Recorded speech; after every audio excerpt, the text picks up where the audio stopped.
Hi guys, Jennifer here, your certified indoor environmental consultant, and today I am sitting with Tom, the owner from Prime Plumbing, and he's going to answer some questions for us and give us some really good tips on how to keep our plumbing maintained and maintenance in our home. Hi Tom, how are you today? I'm great, how are you? Good, thank you so much for having me. Can you tell the viewers a little bit how you actually came in to be the owner of Prime Plumbing? Yeah, so, I started in the trade, 20 years ago now, or a little more, through a high school program, decided that, I thought it'd be best for me to kind of go on my own in the service world, So how long have you been in business with Prime Plumbing? So we've been in business since 2012, Okay. based out of Glen Burnie where we are now, and, Awesome. we've kind of expanded from, Anne Arundel County to all the surrounding counties, including PG and Montgomery at this point. And you grew up in this area? Yep. So homegrown, right from your backyard. What are some of the most common plumbing issues you see homeowners overlook? So common plumbing issues, it's, pinholes on copper lines, people will see the green pitting on copper and kind of just leave that and, say, hey, it's not leaking, but it's going to leak pretty soon. Slow drains, kind of those things that you kick down the road a little bit. Mm-hmm. Like those are the things that end up being bigger issues Yeah. without addressing. So early awareness, pay attention to something that's just not functioning right. How often do small leaks turn into large problems behind the walls or maybe under the floors? Oh, all the time. That's a large part of, kind of what we're dealing with. And, unfortunately when it's behind the wall, you don't know it's an issue until it's a really big issue. Yeah. So Water yeah, starts coming out of the wall, Yeah, the floor yeah. starts to get wet. Yeah, once there's water on the floor and you can't see where it's coming from, you're in it now. Right, we have to figure out where that goes. Can you explain the difference between like a potable water and a non-potable water system when it comes to the sprinkler lines? Yeah, potable water is, something that's, potable. You can drink it, you can use it for everyday use. Non-potable is, not really, you definitely can't drink it, you don't want to bathe in it, you don't want to wash your hands with it. We see non-potable water lines for fire protection lines, those lines, once they're energized, they can sit for 5 years and not move. So you have to worry about Legionnaires and Legionella. Lawn irrigation is another non-potable because it's underground sprinklers. People are putting fertilizer down and chemicals, and then that can contaminate the water. Or any type of boiler processing where you're introducing glycol or other preservatives in the lines. Because all that's also still stagnant water. Even if you're not introducing any additives to it, it's a closed loop system. No different than a fire suppression system. Right. So we do run across a lot of non-potable water. Part of our job is to identify those and put in backflow devices and cross-connection devices to, keep potable water potable. Right, so it doesn't cross over it. Thank you for explaining that, because I know there's always a misconception about, well, it was just a sprinkler leak, it's clean water. It's not. It's definitely not. What areas of the home are most vulnerable to have hidden leaks? Crawl spaces, that's probably your number one because nobody's checking your crawl space out on the regular. Basements, anywhere that's just not a frequented spot. So, crawl spaces being number one. If you have maybe an unfinished basement that just there's nothing down there, there's no reason to go down there. And even just inside your cabinets, if underneath your vanity, you have all your products in the front, you have all the junk behind it, and the junk can hide if something's dripping. Same thing for kitchens and things like that. So, anywhere that you're not frequently is going to be, easily overlooked. Yeah, that totally makes sense. And I know I keep pushing stuff underneath my sink and more stuff. Before you know it, I can't see anything in the back. How often do you see this type of damage coming to their houses, of things that are just overlooked or not looked at often enough? Every week, it's unfortunately, that's a regular thing in our line of work. To keep the doors open. Yeah. Right. How often should plumbing systems be inspected? So, we always tell our clients, we'll come back once a year to inspect. It's a visual inspection just to check and make sure valves are working, make sure that it doesn't look like there's any buildup anywhere. We recommend flushing the water heaters once a year, and just knowing that all the safety devices, such as valves and things like that, are in good working order. Once a year, a lot can happen in 12 months. Right. So, And we're in 4 seasons, so we just had a really brutal yeah. winter that we're coming out of right now here on the East Coast. So definitely just pay attention to the way it's draining and get yourself a nice local plumber that you have here. And for Prime Plumbing, call and get on their annual schedule. We go to the doctors every year. We do the dentist, we do the eyes.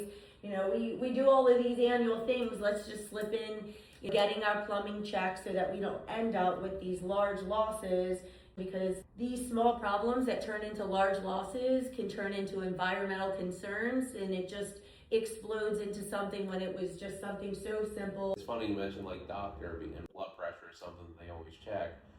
For us, our version of blood pressure is even the water pressure coming into the home. You can't see water pressure. Yes. We can tell what it is when we measure it. But there's a lot of homes that have more pressure coming into the home than their systems are designed for. Wow. So that creates a ton of issues. If you're frequently calling a plumber or doing it yourself, fixing a faucet because it has a drip and you have to replace gaskets or parts on your toilet, or you're wondering why like just all these pinholes keep happening. When we go in and if somebody has a line that bursts in their house, whether it's a big burst, a little drip, whichever, we're going to check the water pressure, because we have to fix the issue, but we need to look at the symptoms as well. Is that pipe failing because of age, or is it truly overpressurized? If you have, do you check that from like the faucet itself, or do you check it from the water coming in the house? We check it on the water coming in the house. We just have to have somewhere where you can install a gauge. And the city or county water, there's a good chance you might need one. I know we had like some major work done out front of our house from the city with the water lines and pipes are underground. Could that Absolutely. energizing and de-energizing change my pressure? Yeah, a lot can happen. I mean, there can be a leak outside, on the city side, for example. It could be leaking for, 5 years undetected.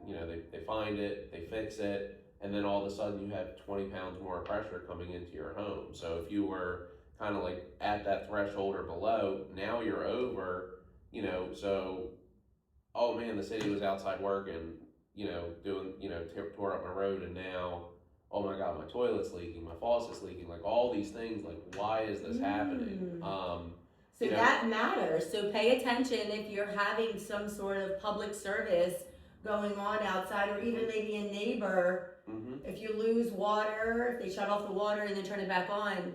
So what should the PSIs be? Is every house different? Every house is different on what they have, but you don't want over 80 pounds. Houses function fine on 50, they're fine on 60. People will notice a difference if they've had one for a couple years and then it changes, but all the systems in uniform are designed to take up to 80 pounds and be with a safe operating range. So what is your favorite number to put a house at? 65 to 70, Okay. that's a safe number, but honestly, it's homeowner preference. What preventative measures should homeowners take to avoid plumbing leaks? We know putting them on an annual schedule. The big things that like we're looking for that, people can check for themselves is, if they have a sump pump, is the bottom of it clean? Is it, is there a bunch of rocks in it? Because over time, pits can degrade or rocks can get in there, like if there's something to foul their sump pump in. That's an easy Never thought to look inside the sump pump. Yeah, there's plenty of basements that had a working sump pump, but the pit was fouled and wasn't able to evacuate the water. I think the biggest thing for a homeowner is just know where your main shutoff valve is. If something busts, if something bursts, if something drips, whichever it may be, know where the shutoff valve is, and even better than knowing where it is know that it works, so that you can turn it off if that happens. It's terrible if you have a pipe burst at 8:30 at night or 10 o'clock at night in the middle of the night, but you can turn it off. it's 10 times worse if it's 12 o'clock at night, 1 o'clock in the morning, and you can't turn it off, and you just have to wait until the morning when someone's available to come out and Right. turn it off. Right. That I'm sure you can speak to the differences in losses Yes. when water's running for 30 to 60 minutes versus 3 to 6 hours. Yes. So And it's funny that you say that, because minimizing your damage, that's something that I have talked about on this platform, and what to do, like your first 10 steps to do in a water loss situation. And the first is obviously find the main water and shut it off. And then going into extracting and drying immediately to slow down any. But if you can't find it, the water is just gushing and keeps coming, especially if a hot water tank busts. If you Yep. don't turn that main water off, it's gonna still it's just going to keep on rolling. If your leak was undetected and you're calling in a plumbing company now to fix it, anything longer than 24 to 48 hours, we should say yes, environmental specialists should be involved to make sure that any mold growth or any certain contaminants, depending on if it was the intake of clean water, if it was a sewer or bacteria, just to make sure that the proper cleanup comes with that on your next step once the emergency has been fixed. What do homeowners often misunderstand about plumbing related insurance claims? Outside of the home, you have your water service that delivers the water into the home. You have your sewer service that takes the water from the home and takes it back to your city or county, whichever. People often don't realize that the pipe on the outside that's within your property line is your responsibility.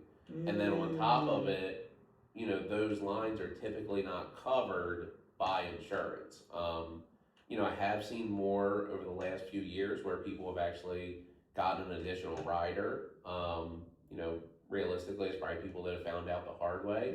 But like your normal standard homeowners insurance, like in our experience, more times than not, it's not been covered. Right. So like if you need your front yard excavated, first off, you're finding out that that's your responsibility and not, someone else's.